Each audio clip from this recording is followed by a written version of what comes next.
Джашил трейлер – зеленый трейлер, экологичное решение для публичных мероприятий. При поддержке Всемирной продовольственной программы ООН общественный фонд «Экофем» создал инновационный проект для массовых мероприятий, который нацелен решать самые ключевые вопросы по организации, но с экологичным подходом. Трейлер на колесах включает в себя решения для сбора вторичного сырья и переработку пластиковых отходов сразу на месте с непосредственным участием посетителей.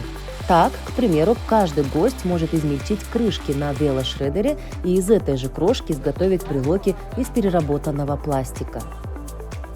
Эти простые шаги смогут значительно уменьшить объем отходов, отправляемых на свалку, тем самым уменьшить углеродный след всего мероприятия.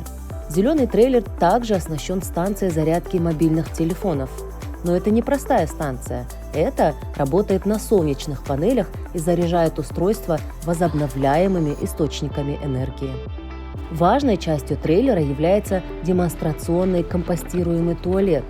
Это альтернатива обычным выгребным ямам, которая не издает неприятного запаха и может производить компост для неплодовых растений.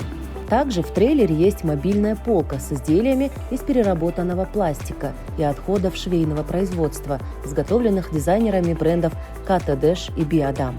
Трейлер призван продемонстрировать, что любое мероприятие можно сделать более экологичным с заботой об окружающей среде.